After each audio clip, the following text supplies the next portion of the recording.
হচ্ছে ভক্ত আসে যে বলতে গেলে একটা বয়স্ক মহিলা হবে যা বলতে গেলে পায়ে হাঁটতে পারতো না। তো এখানে আসার পর হচ্ছে ঝাড় নেওয়ার পর একটু হাঁটতে পারছে বলতে গেলে এটা ঠিক হয়ে যাবে। এটা আমি মায়ের কাছে ইয়ে রাখি।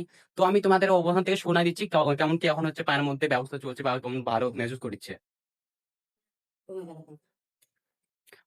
পায়ের ওখানে অনেকটা খুলেছিল যে ঝাড়া দেওয়ার পর কমে গেছে। তো আমি এটা বলতে চাই তোমরাও আসো এখানটায়। তোমার যদি বিশ্বাস না হয় তো ফোনে কন্ট্যাক্ট করো, তোমার বিশ্বাস হয়ে যাবে।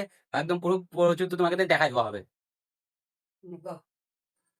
না কিছু তোমরা কিছু বলতে চাও তো বলতে পারো।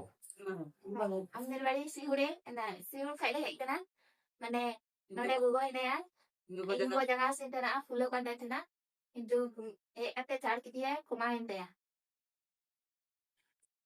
দেখতে পাচ্ছ সামনে যা কিছু বললো ওদের ল্যাঙ্গুয়েজে বলতে গেলে ওদের ল্যাঙ্গুয়েজে বললো, আমি বেঙ্গলিতে বলে দিচ্ছি। বলতে গেলে এখানে সব রকমের কাজ হয়, তোমরা যে কোনো প্রবলেম হোক না, যতই বড় প্রবলেম হোক না এখানে সবকিছু ঠিক হয়ে যায়। বলতে গেলে আমি এখান থেকে ভিডিওটা কাট করছি আর বলতে গেলে শেয়ার করে একটু সবার কাছে একটু পৌঁছে যাবে, বুঝতে পারছো?